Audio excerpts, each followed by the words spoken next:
திருருட்பா 6ஆம் திருமுறை அருட்பெருஞ்சோதி அட்டகம். எழுசீர் கழுநெடிலடி ஆசிரிய விருத்தம். இதன் எளிய, தெளிவான தமிழ் விளக்கம் நீங்கள் கேட்ட அதே நடைப்படி ஒவ்வொரு பாடலுக்கும் தனித்தனியாக, ஆனால் தொடர்ச்சியாக வழங்கப்படுகிறது. 1. அருட்பெரும் வெளி, அருட்பெரும் உலகம், அருட்பெரும் தலம் என அனைத்திற்கும் மேலான உயர்ந்த நிலையில் அருட்பெரும் பீடத்தில் அருட்பெரும் வடிவாக அமர்ந்திருப்பவன் அருட்பெருஞ்சோதி. அவனே என் பதியும், என் செல்வமும், என் சித்தியும், என் அமுதமும். அவனே என் பேரானந்தமும், பேரின்பமும், என் அரசனுமாக இருக்கிறான் என்று வள்ளலார் உரிமையோடும் பரவசத்தோடும் போற்றுகிறார். 2. எண்ணற்ற அண்டங்கள், கோடிக்கணக்கான உலகங்கள் எங்கெங்கும் விரிந்து நிற்க, அவற்றுள் உள்ள பிண்டங்கள், உயிர்கள், பொருட்கள் அனைத்திலும், அகத்திலும் புறத்திலும், மேல்நிலைகளிலும் உண்மையான அறிவும் ஆனந்தமும் நிரம்ப விளங்குவது ஒரே அருட்பெருஞ்சோதி.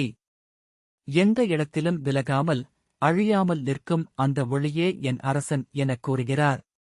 3. கண் முதலான புலன்கள், மனம் முதலான கருவிகள், தத்துவங்கள், புருடம், பரம், பராபரம் என எல்லா அறிவு நிலைகளாலும் எட்ட இயலாததாக இருந்தாலும், விண்மீன் நிலை முதல் பறையெனும் உச்ச அறிவு வரை உணர்ந்து பார்த்த ஞானிகளால் கூட இதுதான் என நிர்ணயிக்க முடியாது உயர்நிலையில் விளங்கும் அருட்பெருஞ்சோதி என் அரசன் என்று வள்ளலார் உணர்த்துகிறார். 4. இதுதான் உச்சநிலை என்று நினைத்து அருகே சென்றாலும் கண்ணால் காண முடியாமல் நின்றுவிடுகிறது.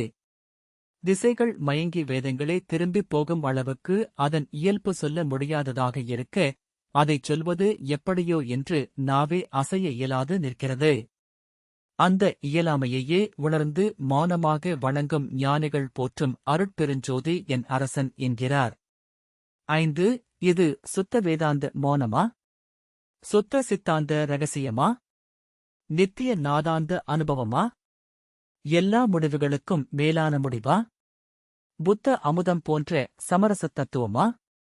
இதன் உண்மை இயல்பை நாம் அறிய முடியாது என்று உணர்ந்து சொல்வோர் அனைவரும் போற்றும் அருட்பெருஞ்சோதி என் அரசன் என வள்ளலார் கூறுகிறார். 6. இது ஒன்றுதானா அல்லது பலவா? இயற்கையா செயற்கையா? சித்தமா? தேகமா? ஆணா பெண்ணா? யோகமா பிரிவா? ஒளியா வெளியா?